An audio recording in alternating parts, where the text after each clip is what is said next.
You're probably charging far too little for your products or services, and I bet your closest competitors, if you believe in competition that is, are charging more, and their service might not even be as good or better than yours. And when you realize they can't do what you do, this concept will resonate deeply.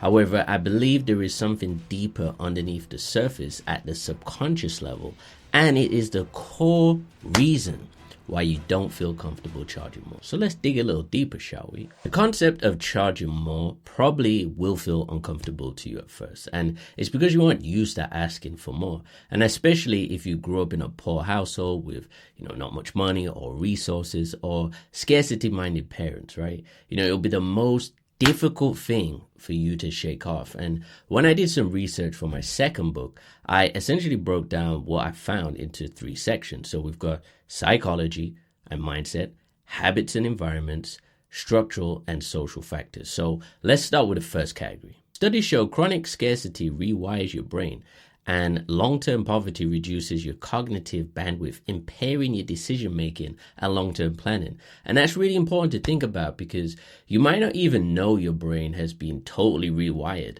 to think in this poverty way. Fight or flight becomes a lifestyle. Constant stress from bills and survival can train the brain to prioritize short-term fixes over long-term growth. This is a common one because you'll notice people who reference bills like it's the worst thing in the world, when someone like Jim Rohn taught me bills are a good thing. And it's how you just look at things overall, which is pretty much going to determine your relationship with financial commitments. Fear of loss, desire for gain, poor households are often conditioned to avoid risk, even when opportunity is present. This point probably hits the most for me because I did grow up in a household where one risk which caused some adversity was never revisited again. And I saw how that played out. And I think subconsciously, it made me want and believe I needed to take even more risks to make it. Next, we have habits and environments. Learn financial habits, spending patterns, debt tolerance, and money scripts. These are often inherited from parents or the environment that we grew up in. And if you grew up with little financial resources and surplus cash at hand, then you probably have heard many phrases like this. You think money grows on trees, or I can't afford that, or do you think I'm Rockefeller, or do you think I'm made of money? These are some of the classic destructive money scripts that you might have inherited. Next is the spending patterns and debt tolerance. Now, you'll find with those a negative relationship to money, like to penny pinch, hold on to money as they think it won't come back. And they think all debt is bad, but will have a 30-year mortgage, which is one of the most biggest debt traps ever.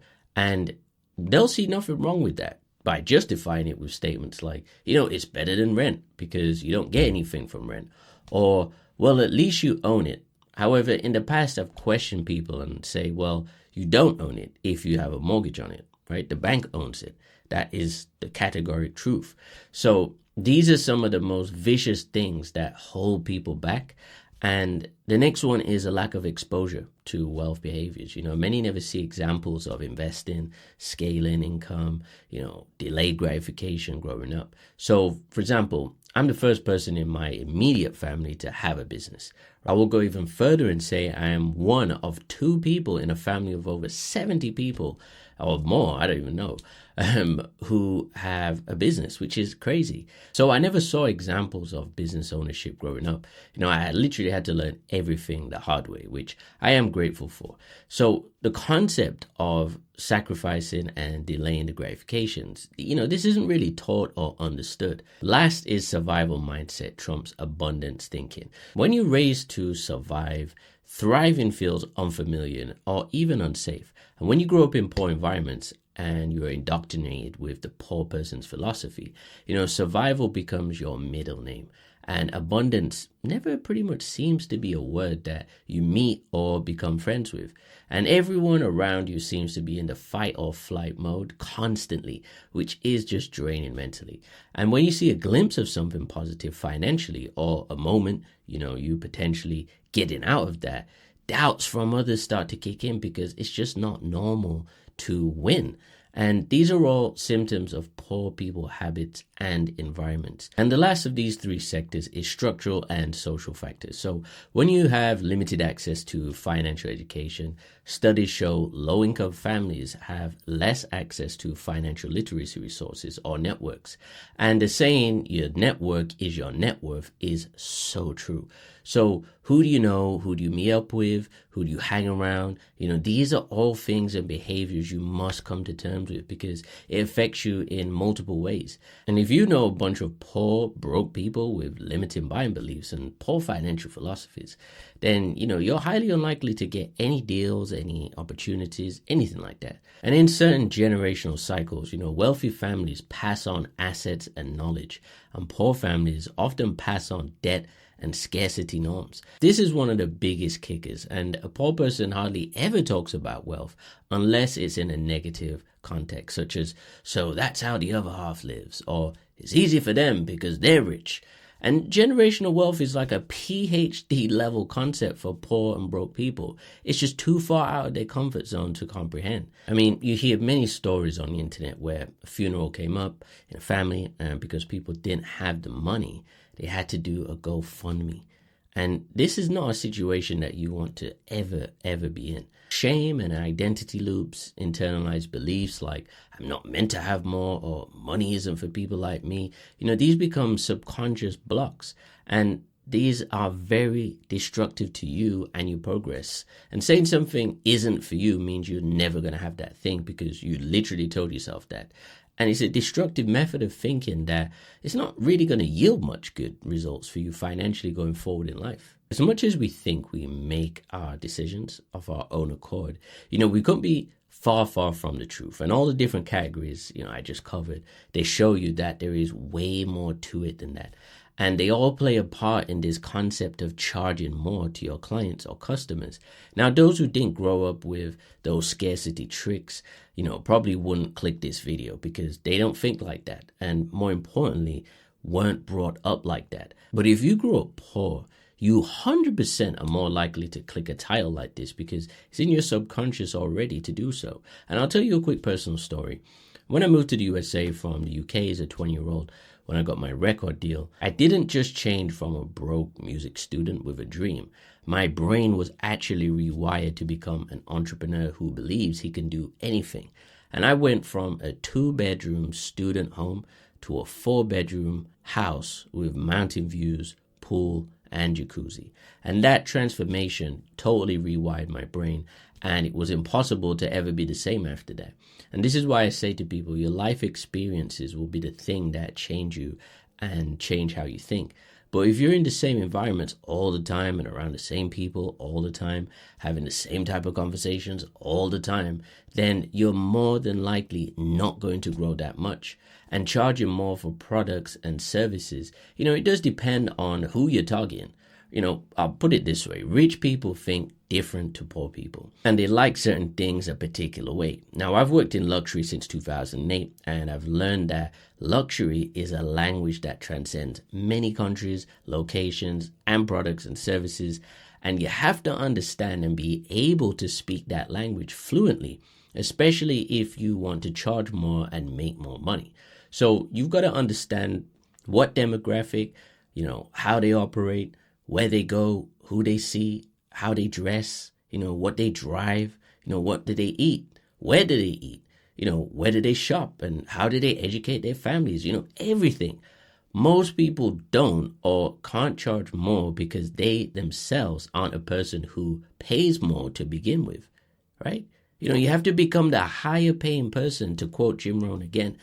Go for the tip in the restaurant. Go for the higher price quality product. Don't be that person that, chooses and makes decisions based on price first. Choose based on your desire first, then see if it makes sense for you to pay that amount. There is a subconscious bias in thinking that way that will pretty much unlock more characteristics in you that makes you feel no way about charging more. And it's not just for the sake of it, but it's because you know who you're attracting. And pricing is pretty much all signaling for the most part. People buy products from brands because they identify with what the brand offers. People associate the brand with themselves in some kind of way. They like how they feel and they're looked at when they wear or drive that particular brand. And let's say you see a same type of product for $9.99 or $39.99. These prices will resonate with two different types of buyers, right? Same product almost, but different buyers with a different target audience. I strongly believe that before you tackle this concept of price, you need to actually deal with your own subconscious thoughts around money and finances and debt and spending, full stop. And if you don't, then you aren't going to understand how to charge more and how much to charge based on what you offer. There is a science to it, but you have to learn the science first. And you might have a superior product or service than most in your field, but what you charge might be attracting the wrong person altogether, right? So becoming a higher paying person yourself will help speed up the process, but dealing with those deep-rooted subconscious doctrines you have adopted must be overcome first. I cannot stress that enough. So on my journey as a millennial adult in my 30s, I've migrated from football or soccer to basketball to tennis to golf to Formula One as my sport interest, right, for entertainment. Now, for the record, I was a top-performing sports athlete in my teenage years, playing for large soccer clubs and had professional and semi-professional standards. However, as my taste levels have become more refined, the things I like have also evolved, right? I no longer like football like that. I prefer Formula One. If I meet people who say, what football team do I support? I did tell them straight, I don't watch football, right? If anything, I like Formula One because I love cars and I love racing. And it's different now. I grew up as a teenager in the clubs, drinking all manner of alcoholic beverages. Now I occasionally drink wine and fine wine, and my tastes have changed, right? Myself has changed internally. And the way I conduct myself when I travel changed, what I wear changed, how I speak changed, what I drive changed, how I did business changed. Literally everything about you will change as you evolve. And you must change if you want to actually break free of those poverty strongholds that you inherited and, more importantly, that you accepted. I'm telling you, if you don't change them, you will be locked in on them for decades. And the older you get, the harder it becomes to break free of those strongholds, because that's exactly what they are. They're strongholds. You can't or don't charge more because you haven't become that person who is more, who thinks more, who does more. It's more of an internal shift you have to make in your mind first before you can make those price changes on your website, on your app, or in the email or phone conversation you have with clients saying your prices are going up. I hope this video was of value for you. And this topic is, something I've studied for years and constantly have to remind myself of, because the strongholds take time to truly shift.